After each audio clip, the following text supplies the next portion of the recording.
This is my true story. My life was built with sweat, patience, and love for my family. I believed my son would honor me, cherish me, and protect the bond we shared. But one day, he crossed a line I could not forget. My own son stained his hands with my pain. That moment changed everything. I could no longer stand silent. I chose a path of quiet but final justice. Before I tell you what I did, I want to know where you are watching from and the time it is for you now. Please subscribe so my stories reach others. From the day my son was born, I gave him my life without hesitation. I worked dawn to dusk, carrying burdens so heavy that I felt them deep in my bones. I wanted nothing more than to give him a life I never had. Every coin I earned went toward his comfort, his education, his needs. I skipped meals so he could eat. I slept on hard floors so he could sleep warm. I bore illnesses without rest so he could wake in safety. My hands were calloused from years of labor, but my heart was proud to give without question. I built a home not only of bricks, but of dreams. Every plank, every nail, every wall was laid with the hope that my son would understand the meaning of sacrifice. I thought I was giving him more than shelter. I thought I was giving him roots and wings. Roots to ground him, wings to let him fly. I thought that my devotion would be returned with respect. I thought my years of sweat would grow into love that would never fade. I endured storms without complaint because I believed my silence would speak louder than words. Rain soaked me to the bone, but I did not stop. Winter froze my hands, but I did not rest. I worked so my son would never know what hunger felt like. I worked so he would never see the nights I cried alone over the weight of responsibility. I worked so he could live without knowing the price of dreams. And for years, I thought my labor was enough to keep him close to me. I believed that a father's sacrifice was the foundation of family. I thought love was measured in what one gives without asking. I thought my blood would bind him to me forever. I thought my name, my work, and my home would be enough to teach him loyalty. I thought he would carry my name with pride and protect what I built. I thought that everything I gave was a gift that would return to me in respect and care. I thought the years of struggle would grow into a bond that could never be broken. For decades, I lived without asking for thanks. I gave without counting, without asking for recognition. I thought it was the duty of a father to give without expecting anything in return. I thought love was unconditional and silent. I thought my sacrifices were seeds planted in his heart.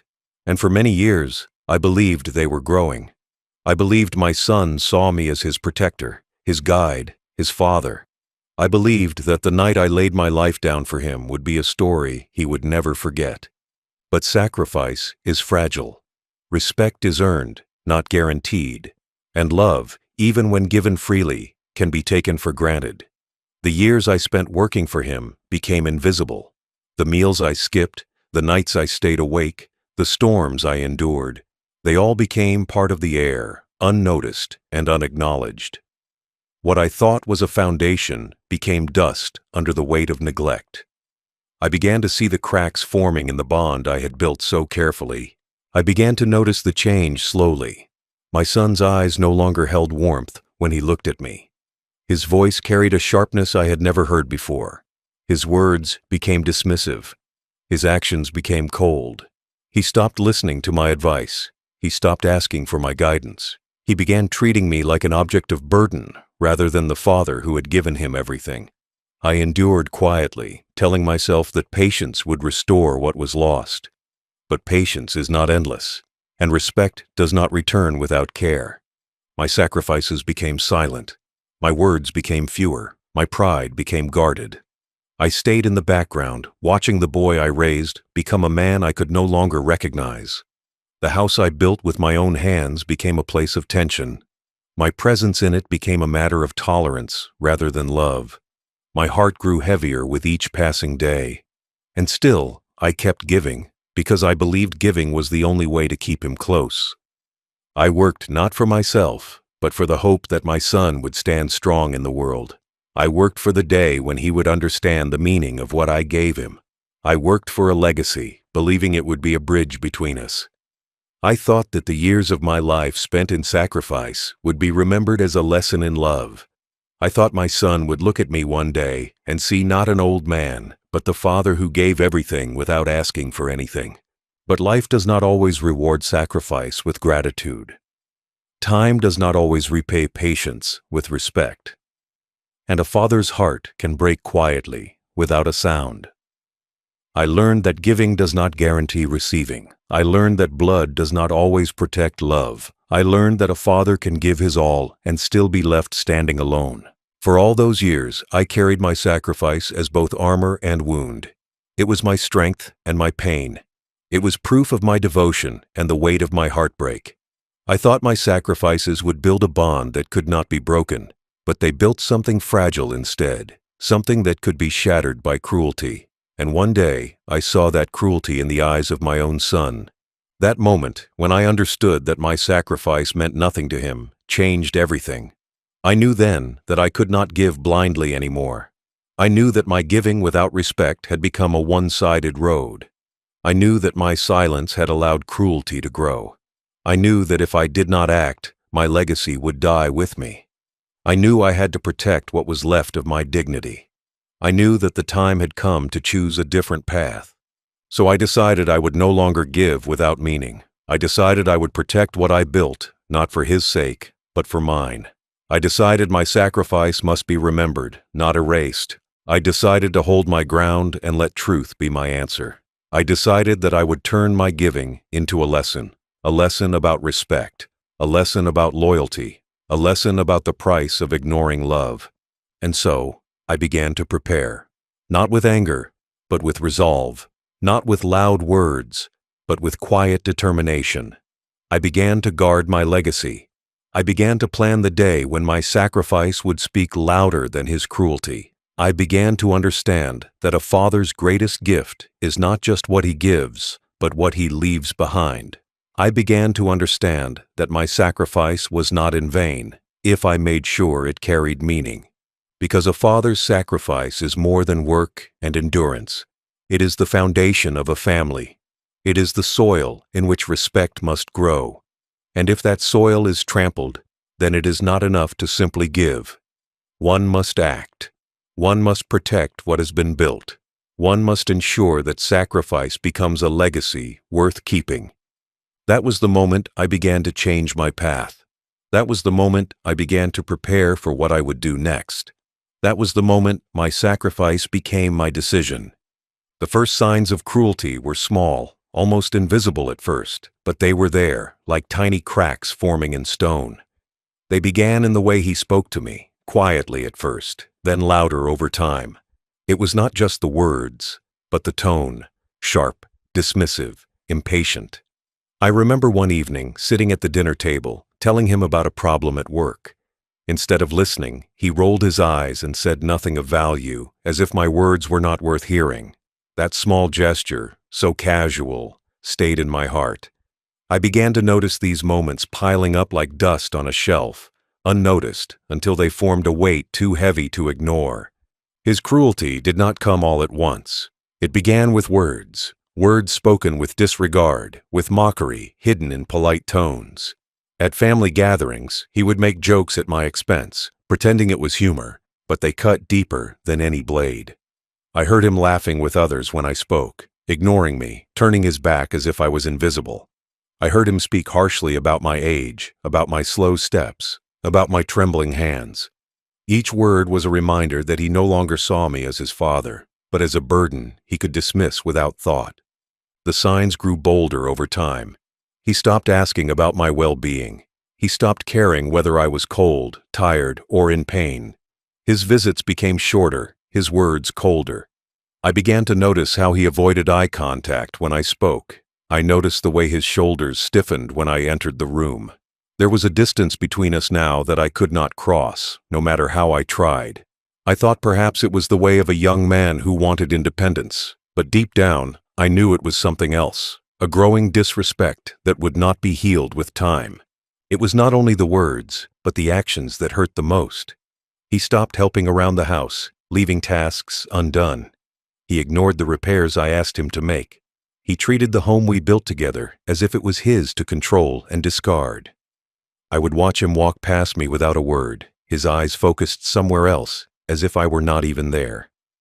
The silence between us became louder than any conversation we ever had. It was filled with contempt, disguised as indifference.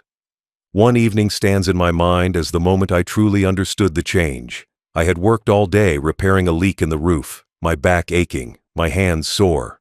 I called him to look at what I had done, expecting a word of thanks, maybe even a smile. Instead, he came, looked at the work with cold eyes, and said nothing but a word of criticism. "Not enough," he said, and walked away. No thanks, no encouragement, nothing. That moment stayed with me. It was the first time I felt the weight of my giving crumble under the weight of cruelty. The cruelty became a habit for him. He began to treat my presence as a nuisance. If I tried to speak, he interrupted. If I asked for help, he ignored me. If I sought comfort, he walked away.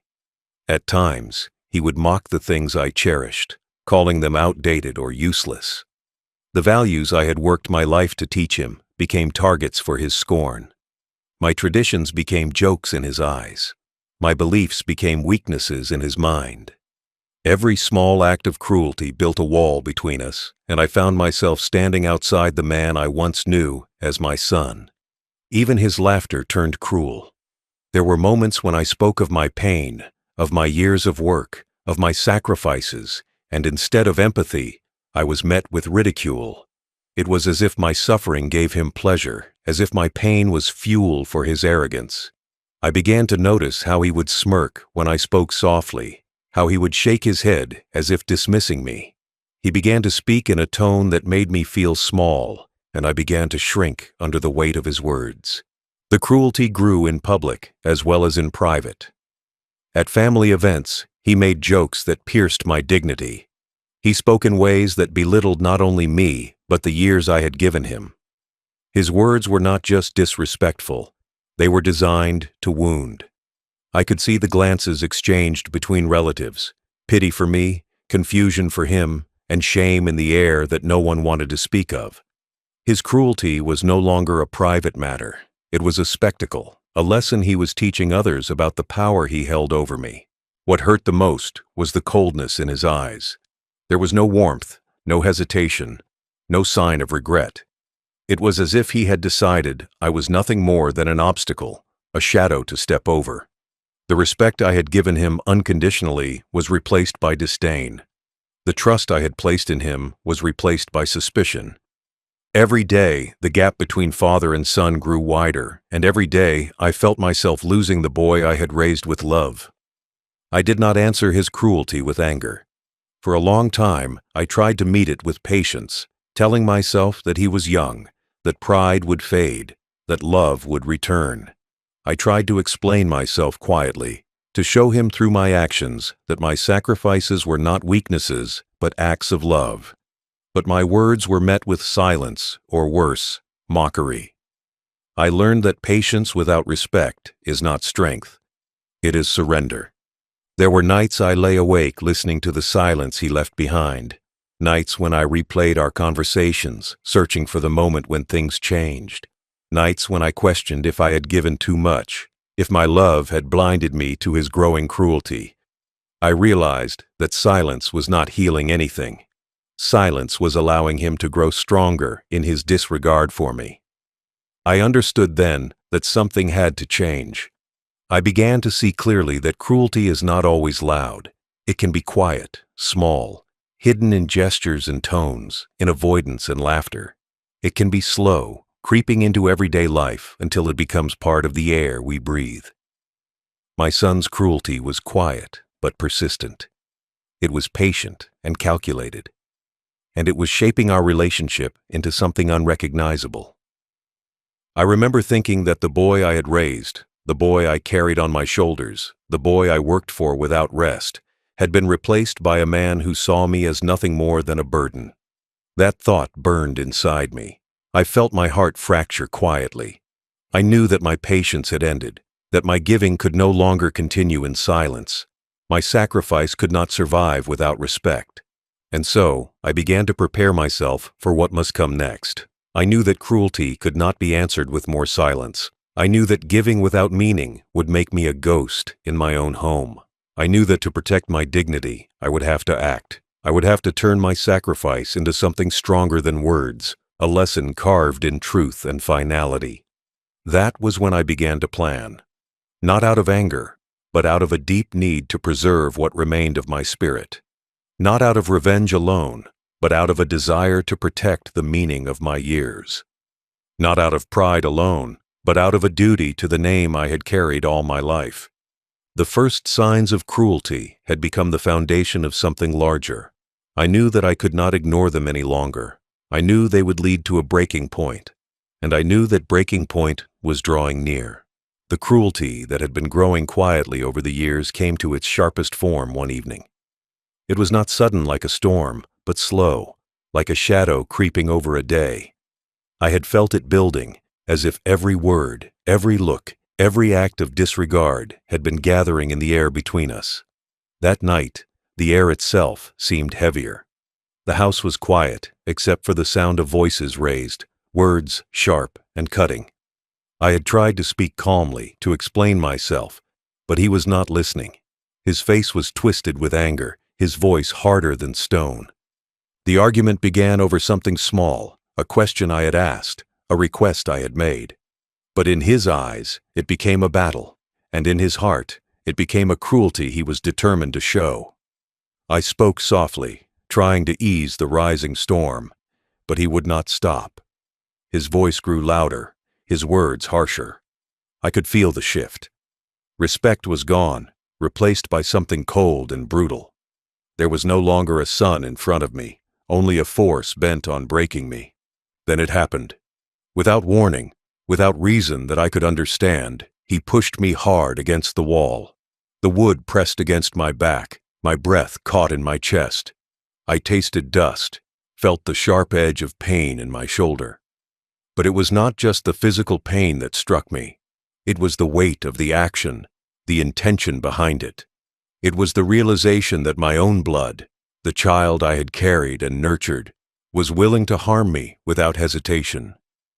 It was the first time I truly felt that my son had stained his hands with my pain. The moment held in silence, the world stopping as if to breathe in the cruelty of it. I stood there pressed against the wall, my heart pounding, my eyes half closed, not out of surrender, but out of shock. I could hear my own breathing, slow and uneven. My mind replayed years of sacrifice, nights spent working, days spent saving, every hardship endured for the sake of giving him a life better than mine. And now, here he was, letting his anger speak in violence. It was a moment that burned into my memory, a moment that marked the end of something. The push was not just a push of the body, it was a push of the soul.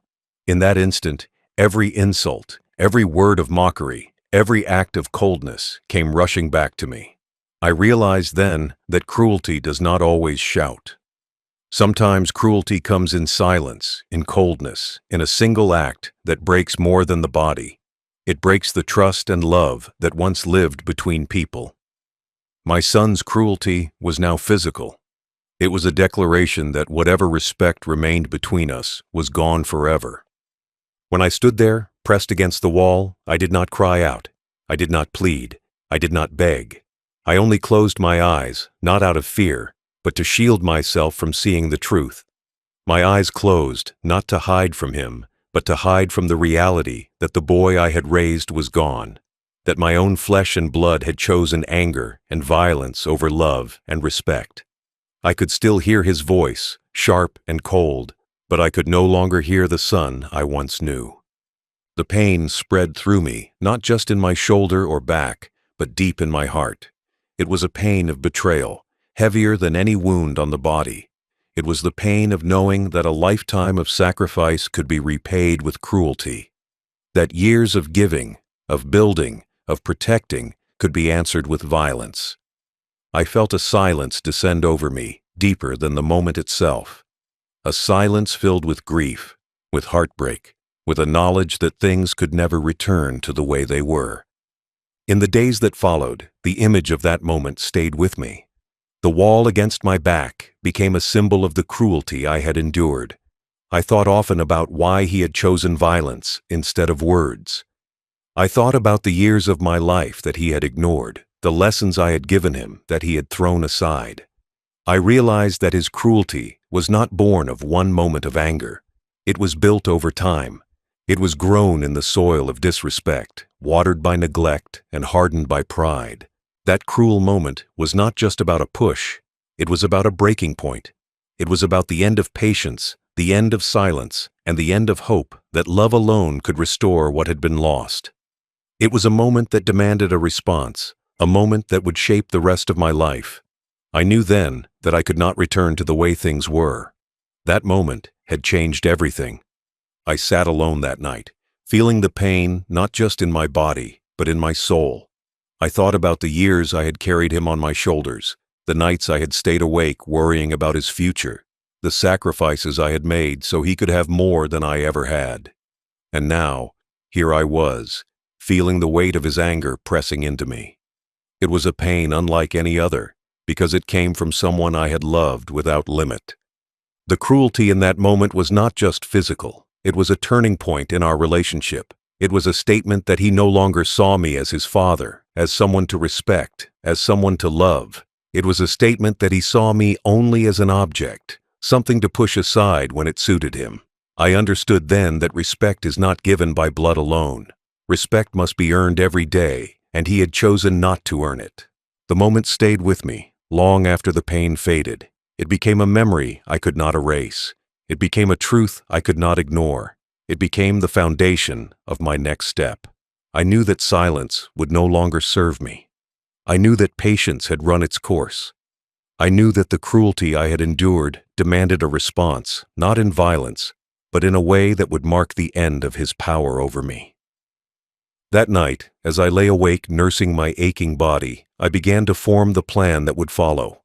I thought about justice, about dignity, about the legacy I wanted to leave. I thought about the truth that cruelty must be answered with more than silence. I thought about the cost of ignoring this moment, and I knew that I could not let it pass without action.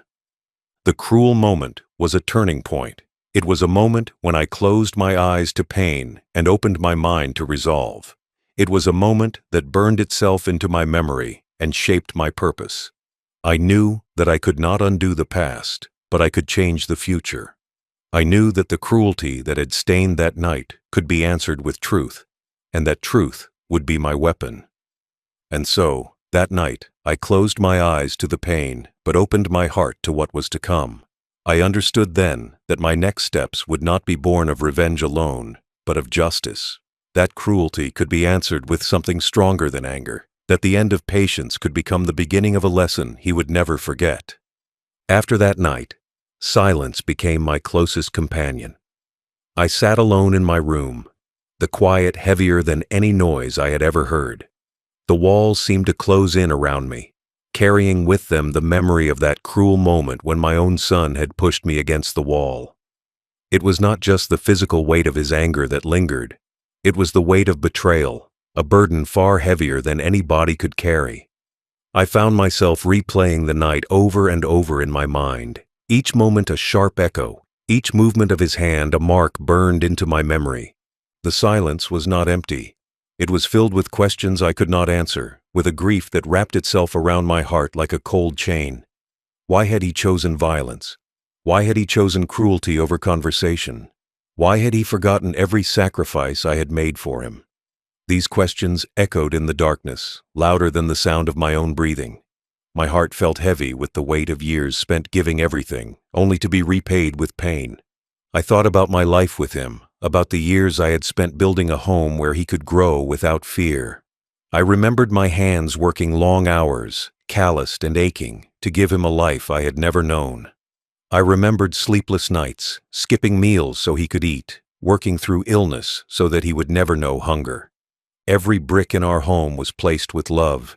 Every meal was cooked with care. Every sacrifice was made with the hope that he would remember when he grew older that love is stronger than anger. And yet, here I was, lying awake after that night, realizing he had forgotten. that all those years of giving had been forgotten in the face of his pride and cruelty. I thought about the way he had spoken to me, the sharpness of his voice, the coldness of his eyes.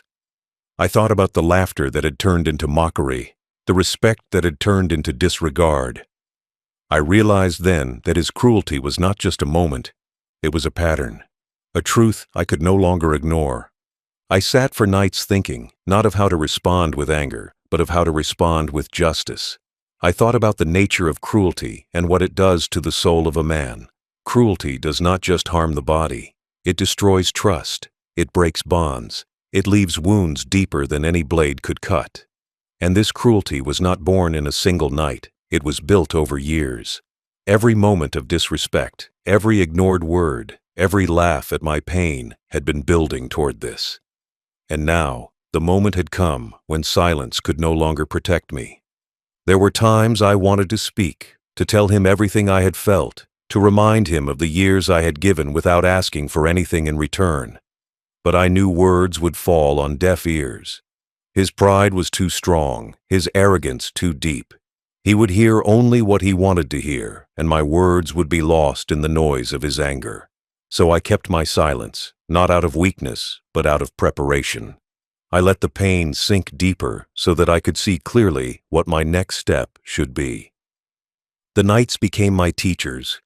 In the stillness, I reflected on everything he had taken from me. Not just my dignity, but my trust, my peace, my belief in the bond between father and son. I thought about how easy it had been for him to dismiss me, to stain my name with his cruelty.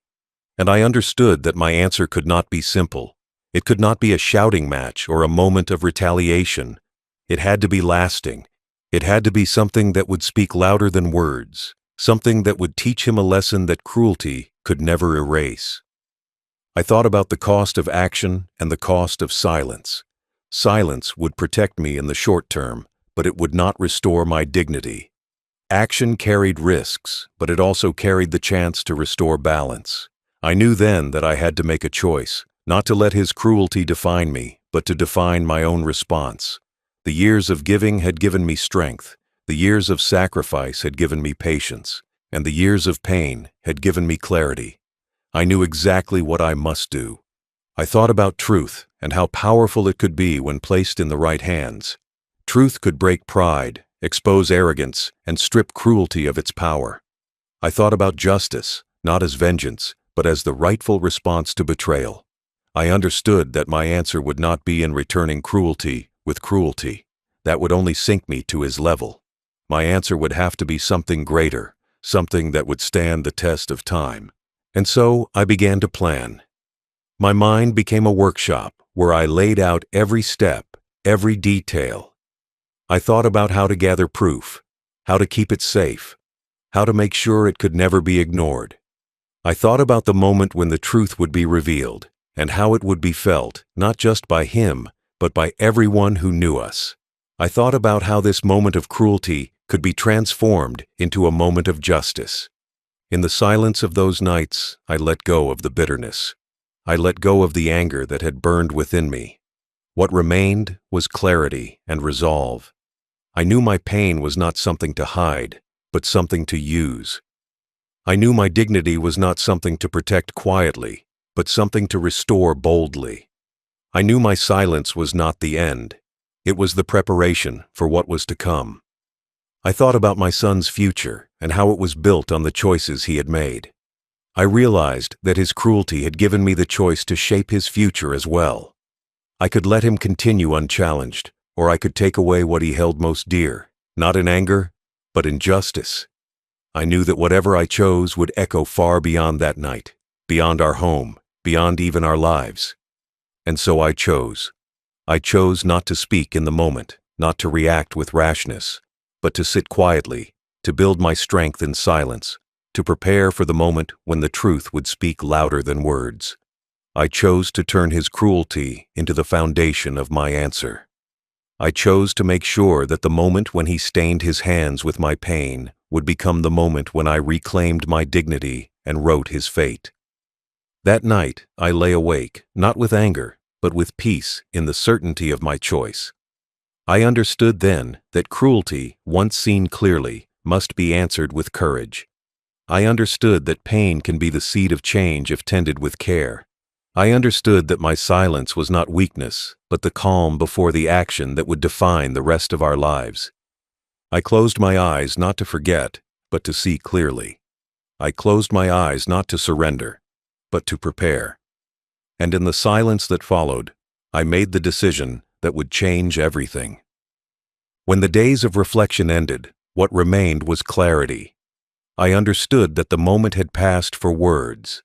Anger, shouting, or begging would not change what my son had done. His cruelty was no longer a single wound. It had become a wound that ran deep into the very foundation of what we were as father and son. I knew that if I wanted justice, I had to act decisively, quietly, and without hesitation. I could not allow my pain to be buried in silence forever. I had to make a choice that would leave no doubt in anyone's mind about the cost of his cruelty. I began by asking myself what mattered most. Was it revenge? Number. Revenge is quick, but it fades. Was it forgiveness? Number. Forgiveness without respect is weakness. What I sought was justice, a justice that would endure, that would speak without words, that would carve itself into the memory of those who watched, that would become a lesson far beyond our own lives. I wanted my answer to be something permanent, something that could not be undone by pride or denial. I thought about what mattered to my son. He was proud of his position in life, proud of his possessions, proud of the future he believed he had earned. But that pride was built on my sacrifice, on my labor, on my love. If he could trample on my dignity, then I could take from him what he valued most. And I would do it, not in cruelty, but in justice. I would not match his violence with violence. I would strip away the illusion he had built around himself. I would show him, without words, the cost of what he had done. The decision was not easy. I knew it would bring hardship, not only for him, but for others as well. But I was certain that his cruelty left me no other choice. I could not let him continue untouched, carrying on as if nothing had happened. He had to see that actions have consequences. He had to face a moment where the truth would stand before him like a mirror, and he could not turn away. That moment had to be decisive. I began to plan quietly, without telling anyone. I knew that once the decision was spoken, the chance to act would shrink. People would question me. They would beg me to reconsider. They would try to persuade me to keep my peace. But I knew that peace built on silence after cruelty was not peace at all. It was surrender. My dignity demanded action. My heart demanded justice. I had to decide now, before pride gave him the chance to erase what had happened. My choice was to take away his future, not with a shout, not with a fight, but with the quiet force of law and certainty. I contacted a lawyer I trusted. I explained everything, without emotion, without embellishment. I asked only for one thing: to prepare the changes necessary to remove him entirely from my will and inheritance. This was not about money.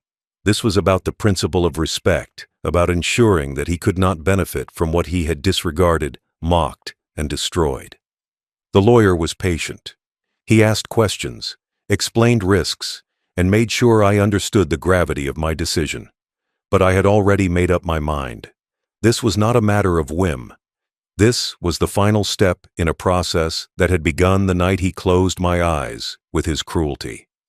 I wanted the decision to be beyond dispute, beyond reversal. I wanted it written, witnessed, and undeniable. I wanted it to stand as proof of what cruelty can bring, not just to the victim, but to the perpetrator. While the lawyer worked, I gathered my thoughts in quiet moments. I thought about the years of sacrifice that had brought me here. I thought about the nights I stayed awake so that he could sleep in peace. I thought about the meals I gave him while I went hungry, the clothes I repaired while my own hands trembled, the roof I built so that he would never be without shelter. And now, in my old age, those sacrifices were repaid with mockery and violence. My decision became clearer with every thought. I could not let him take what I had built without consequence. I decided that this change would not be a matter of confrontation, but of finality. There would be no argument. There would be no room for negotiation.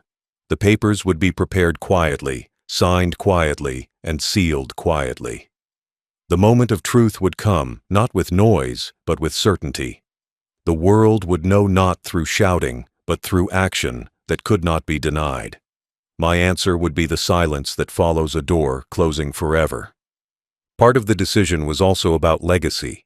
I did not want my years of work, my sweat, and my love to be lost to cruelty. I wanted them to live on in the hands of those who would honor them. I knew that my grandchildren still carried a chance for respect, for kindness, for understanding the value of sacrifice. I decided to redirect what I could to them so that my legacy would not end in bitterness, but in lessons that would outlive me. I knew the choice would bring shock. My son would not expect it. Others might call it harsh. But cruelty is never answered with comfort. It is answered with consequences. And I was prepared to face whatever reaction came, knowing that I had chosen not out of spite, but out of principle. I was choosing a course that would teach him, and perhaps others, that no pain inflicted without respect is without its price. So, with resolve, I gave my final instructions. The lawyer prepared the documents. The decision was made. My son would be removed entirely from the inheritance. My property, my wealth, and my name would no longer be his to claim. I knew that when he discovered what I had done, the realization would be painful, but I also knew that it would be a lesson he could not erase. In those quiet days before the decision was made public, I felt a strange peace. It was not born of triumph, but of certainty. I knew that I had done what I must. I knew that cruelty, once seen clearly, must be answered with truth and action. I knew that my choice was not a matter of revenge, it was a matter of justice, and so I waited. I let the world turn, letting my silence and my decision prepare the moment of revelation. I knew that once it came, nothing would be the same again. My son's future would be altered forever. His pride would be stripped. His cruelty would stand revealed not just to himself, but to everyone who knew us. And I would stand quietly, knowing that my dignity was intact, and that my choice had been made with a heart full of clarity and resolve. After I made the decision to remove my son from the inheritance, I knew I had to make it unshakable. A decision of such weight must be backed by truth that cannot be denied. Silence alone would not be enough. The world needed evidence, something clear and undeniable to prove why I had chosen this path. This was not about revenge for the sake of hurting him. It was about ensuring the choice was grounded in justice, a choice that could stand firm before anyone who questioned it. I knew that proof would be the foundation of my answer. I began quietly collecting what I needed. I kept no loud meetings, no declarations. Every step I took was measured, deliberate. I knew my son watched me, not with love, but with suspicion. But suspicion could not see into my quiet resolve. I gathered letters, small notes of pain, and moments of neglect that had been written in the silence of years. These were not fabricated. They were records of truth, of the cruelty that had stained our bond. The proof took shape slowly. I gathered photographs of moments when his disrespect had been visible to others, but ignored by him. I kept copies of messages where his words carried disdain, where his tone was sharp, cold, and cutting. I preserved the memory of his laughter when I fell, or when I sought his advice. Every small piece of evidence was a thread in the fabric of truth I was weaving. I knew that these threads would eventually hold together a story no one could deny. I spoke with friends who had seen what I endured. They were reluctant at first, but when I explained my purpose, they understood. They agreed to write their accounts, not as witnesses to gossip, but as witnesses to a life of sacrifice met with cruelty. Each statement became part of the proof, each testimony a brick in the wall of truth I was building. My son could deny words, he could deny moments, but he could not deny the evidence of many voices and many truths. The most important part of my proof was not the physical papers or photographs. It was the pattern of behavior. I knew one harsh moment could be dismissed, but years of cruelty could not. My proof became a map of the pain he had caused, tracing the path of his disrespect and coldness over time. It was not a single strike, but a lifetime of actions that had shaped this decision. And I gathered these moments with care, preserving them as a legacy of truth. I also kept a personal record, written quietly in the stillness of my nights. I wrote down dates, words spoken, moments of humiliation. These were not written for anger, but for clarity. They became my personal testimony, the foundation of my conviction. I knew that when the time came, I could speak with certainty because my words would be grounded in a clear record. My proof was no longer just evidence for others. It was proof for myself that I had chosen the right path. Every piece of evidence was stored safely. I knew that if these papers were lost, my decision could be questioned. I kept them hidden, in a place only I knew. They became part of the plan I had built in silence. I did not rush this process. Proof takes time. It takes patience.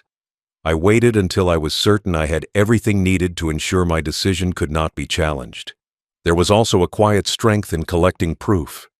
Each note, each photograph, each statement became a reminder that my pain had meaning. It reminded me that my suffering was not invisible. It reminded me that my years of sacrifice deserved respect. I was no longer a man broken by cruelty. I was a man armed with truth, preparing to speak in the language that cruelty could not deny. I also thought about the grandchildren who had seen pieces of this pain without understanding it. They had grown up in the presence of tension, of silence, of moments where respect was absent. Their eyes had seen what mine had felt. I kept in my heart the thought that proof would not just show cruelty to the world.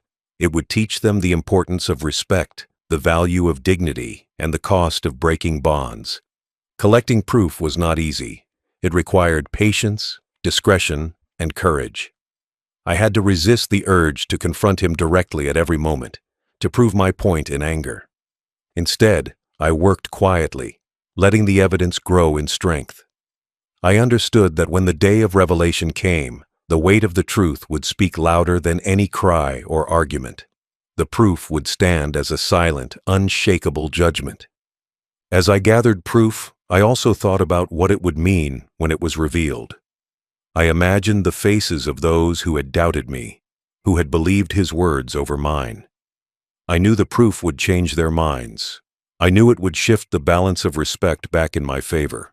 This was not about triumph for me. It was about restoring the balance of truth, and I was ready to bear the responsibility of revealing it. By the end of this process, I held a collection of truths so complete that there was no room for doubt. I had created a quiet archive of justice, one that could speak when I no longer had a voice. My proof was not built on anger. It was built on years of observation, endurance, and the will to act rightly. It became my shield, my sword, and my answer. In the silence of my preparation, I knew my decision was ready. My proof was ready. The choice I had made was no longer fragile. It was strong, anchored in the certainty of truth. I had turned pain into purpose. I had turned cruelty into evidence. And when the time came to speak, the proof would stand before the world, unshaken and undeniable. I held that proof quietly, not as a trophy of victory, but as a promise that cruelty would meet consequence, that disrespect would meet justice, that pain would not be erased in silence. And I carried that promise with the weight of every sacrifice I had made, and with the knowledge that my decision was the only way to honor them. The day I chose to speak, I did not raise my voice. I did not shout. I understood that truth is strongest when spoken quietly, without the noise of anger. I called for a family meeting, not to fight, not to argue, but to make what had been silent and hidden known to all. I wanted everyone to see and understand, not just for myself, but for the sake of my grandchildren and the family's legacy. This meeting was my moment of reckoning, and I entered it with calm resolve, carrying the proof I had gathered as quietly as a man carries his own heart.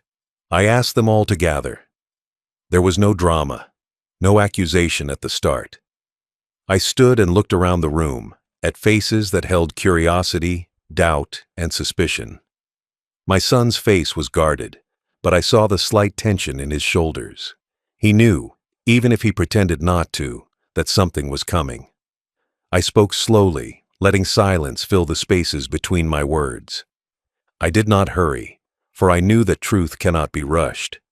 It must be given time to land in the minds of those who hear it. I began with what was certain, speaking of the years of sacrifice I had made for the family. I reminded them of the nights I worked without rest, the mornings I woke with aching bones, and the years I gave without asking for anything in return. My voice was quiet but steady. I did not speak to prove myself right. I spoke to lay the foundation for what was to come. I spoke so they could see the pattern, the truth that could not be denied. Then I revealed the first pieces of proof, photographs, letters, messages, and the records I had kept. I laid them before them calmly, without raising my voice, without showing rage. The silence in the room grew heavier. Eyes moved from the papers to my face, trying to read what I would say next. My son looked away, but the proof spoke for itself. The evidence was clear. Years of neglect, moments of mockery, and words that cut deeper than any wound. I spoke of the cruelty that had gone on in silence for too long. I told them of the nights I went without sleep, the days I bore hardship without complaint, and the moments I swallowed my pride to keep peace.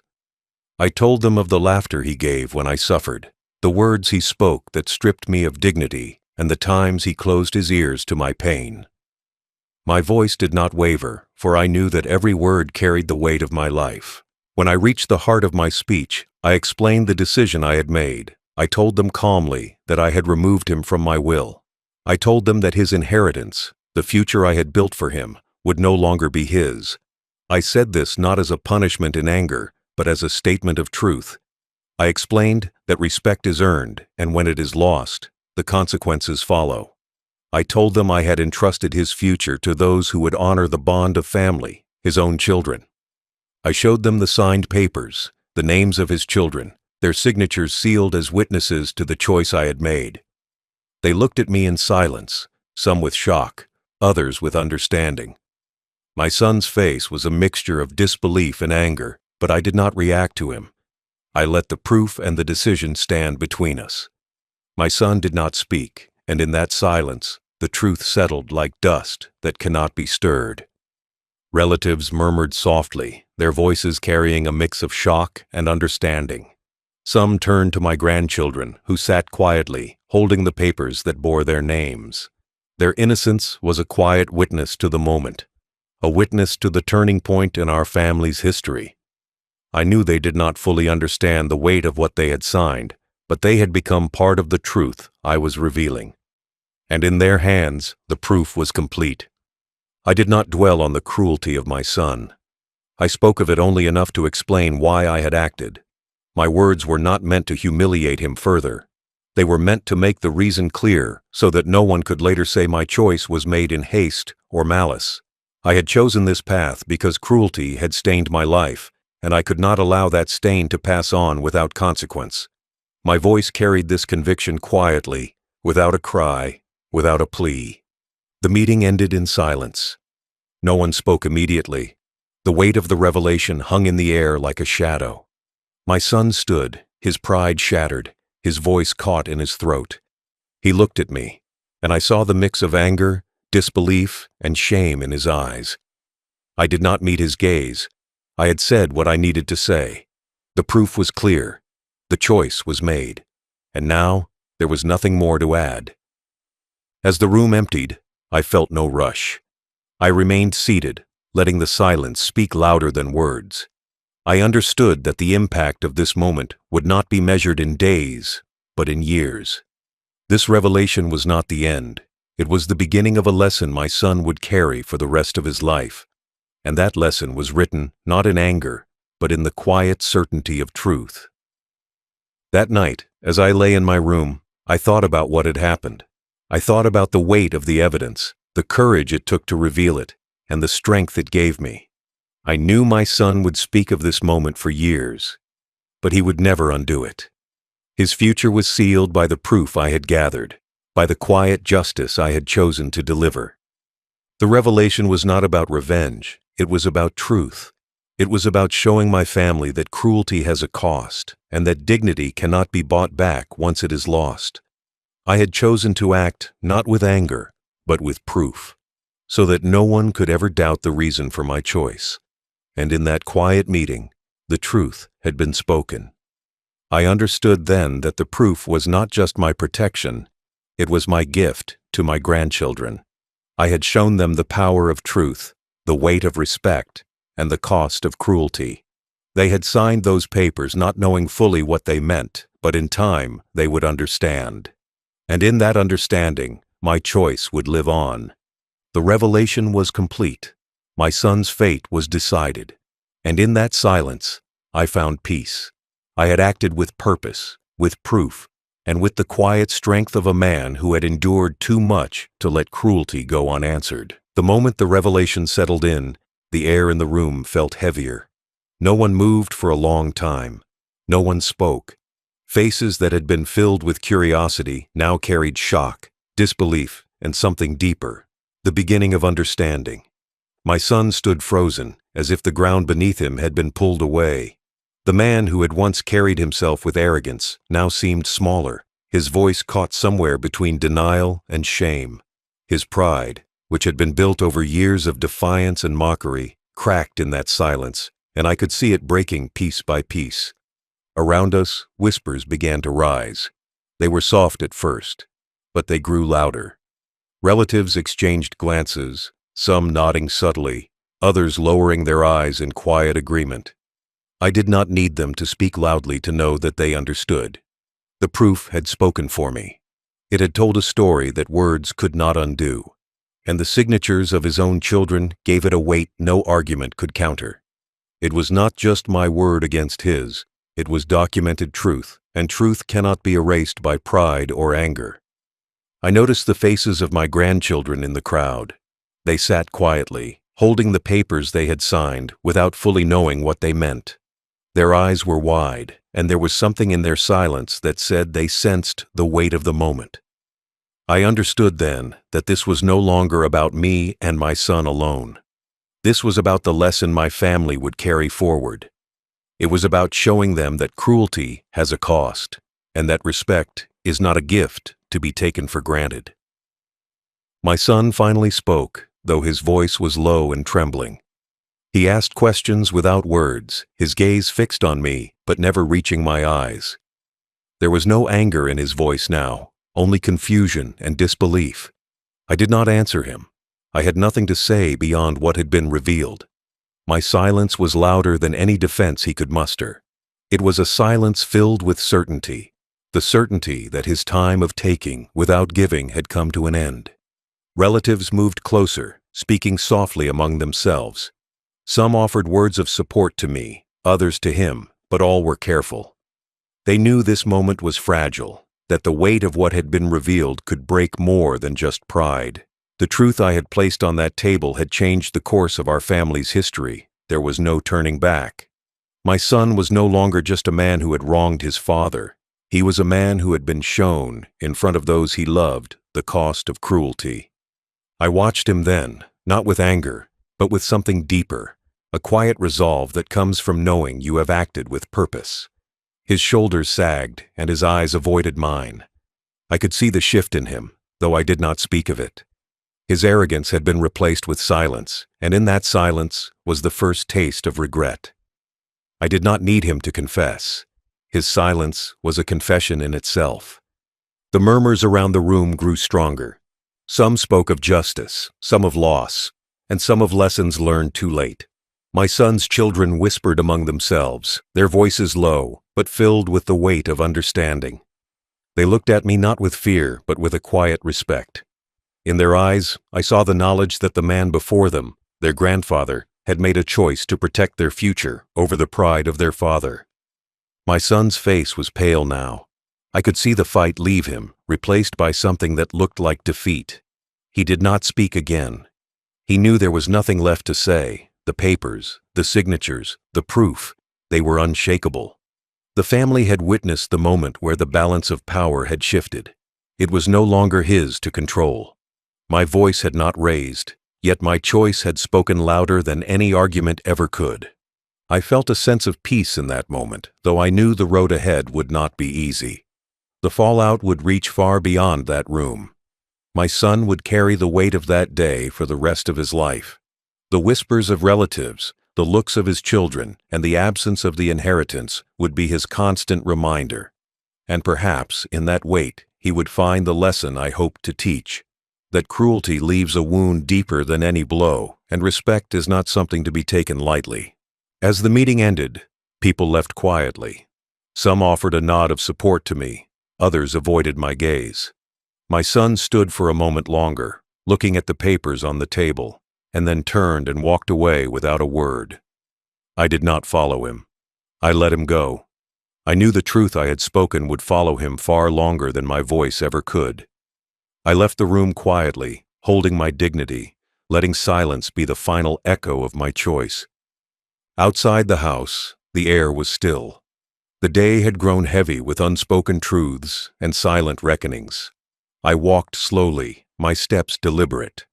I thought of what had been lost, not just inheritance or pride, but the trust that once bound a father and son. I thought of what had been gained, the preservation of a legacy, the protection of innocence, and the knowledge that justice had been done.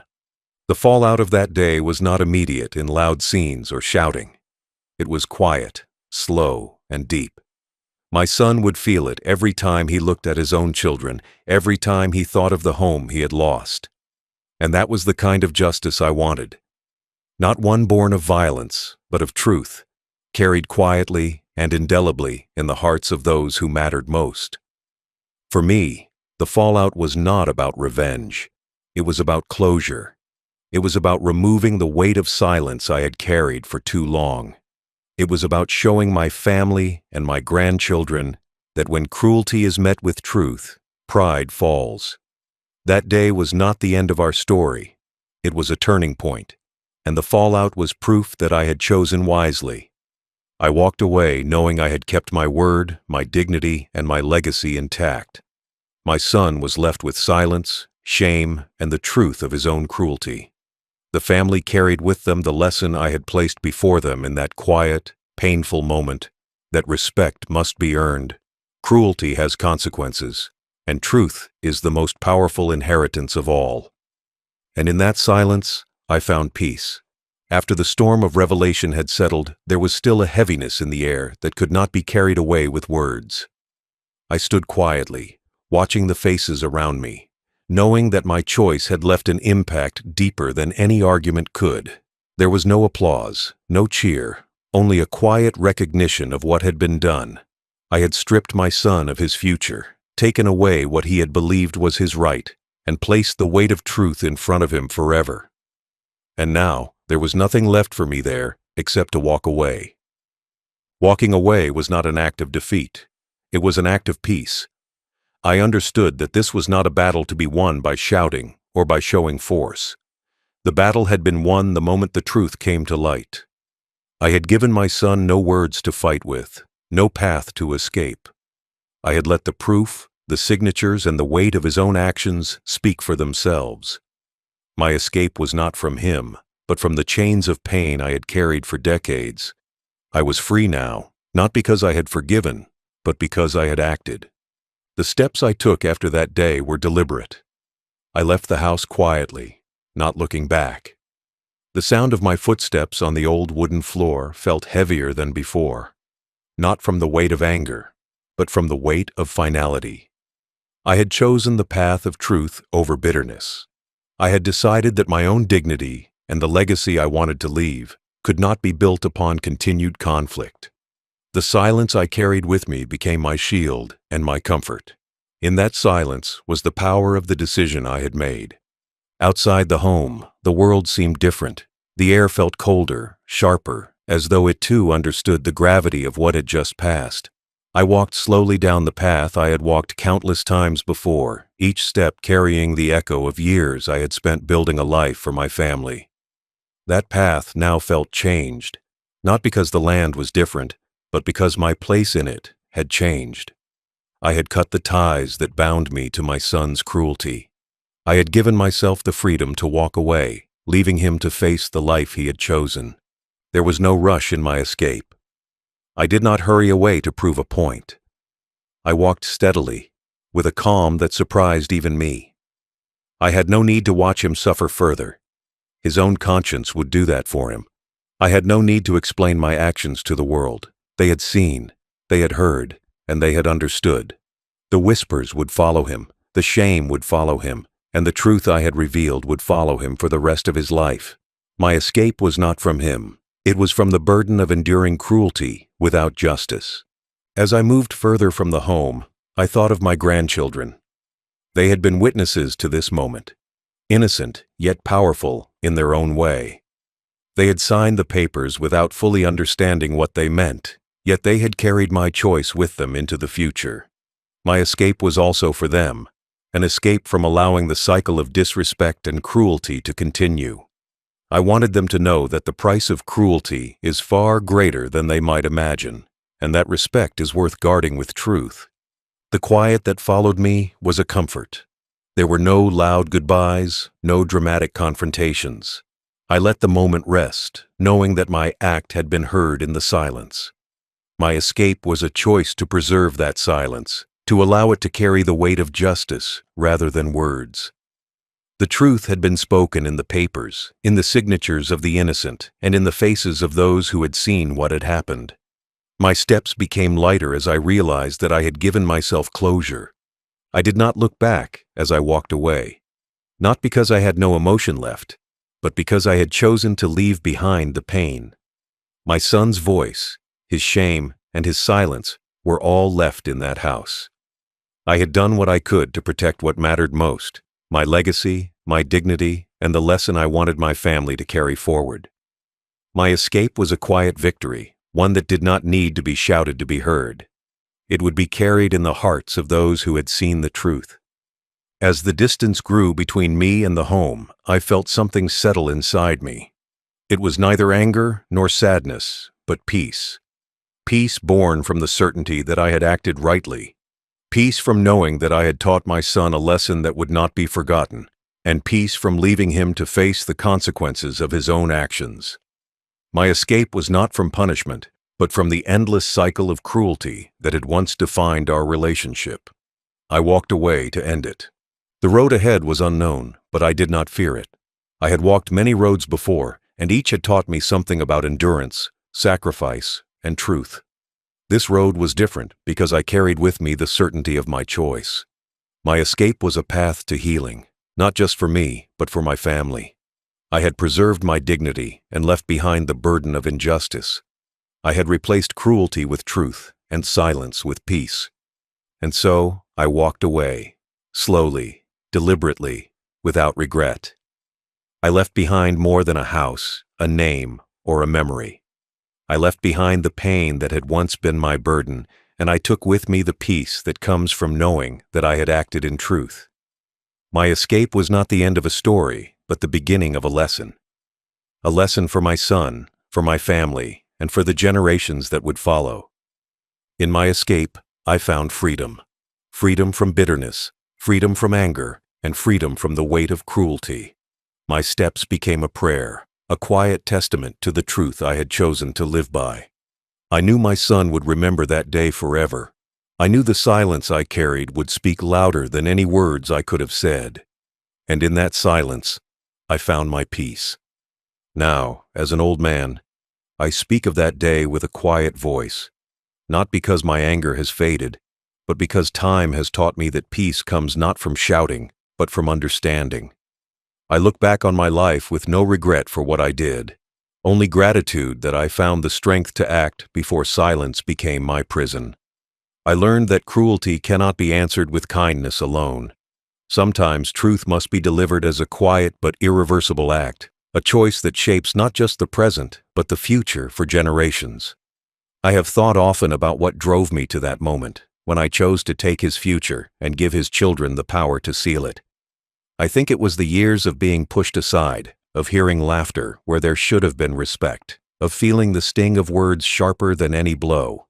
Cruelty has a way of closing a person's eyes, not just in body, but in spirit. My son had closed mine, not with his hands, but with his disregard, his mockery, his betrayal. That is why I chose to act in the way I did, not out of anger, but out of the desire to reclaim my dignity. When I look back now, I see that my decision was not about punishment. It was about setting a line that could never be crossed again. I realized that cruelty does not live in a single moment. It lives in a pattern of disregard, in the erosion of love into contempt. My son stained his hands with my pain, and I could not let that stain remain without answer. I wanted him to understand that actions have consequences.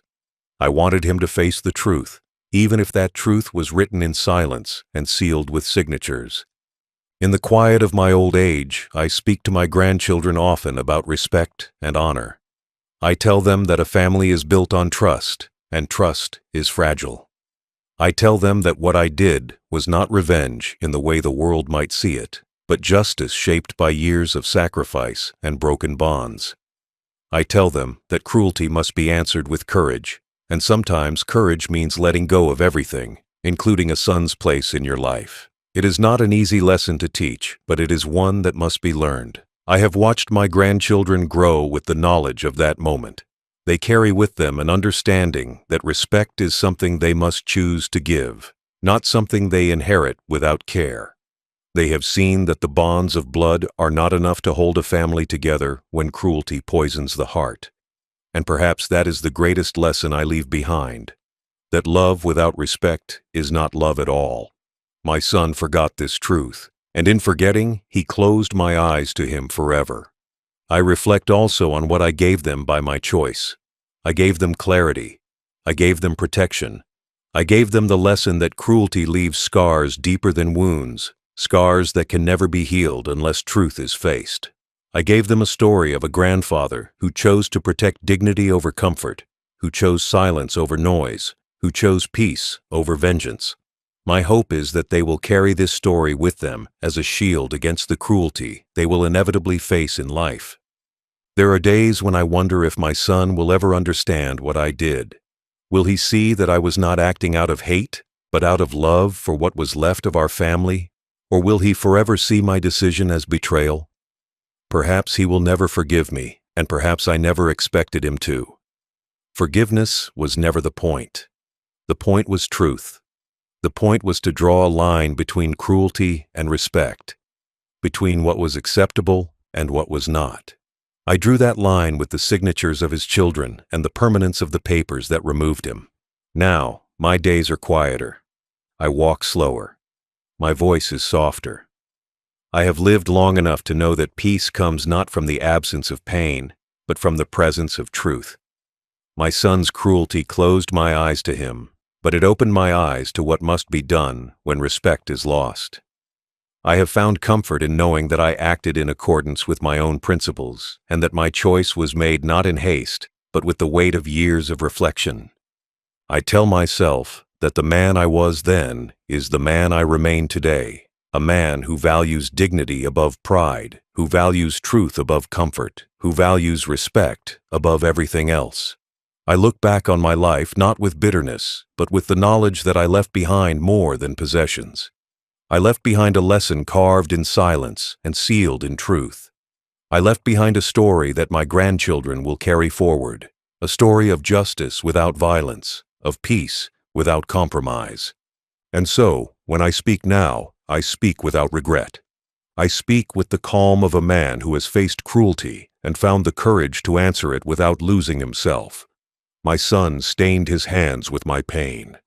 I stained his future with the truth. That truth will live long after we are gone, and I hope my grandchildren will carry it with them as they walk their own paths in life. Final thought. He closed my eyes with cruelty. I closed his future with ink. Those words are not the echo of revenge. They are the echo of a choice made in silence and settled with dignity. They are the truth I carry into my final days, a quiet testament to the lessons I have learned and the legacy I leave behind.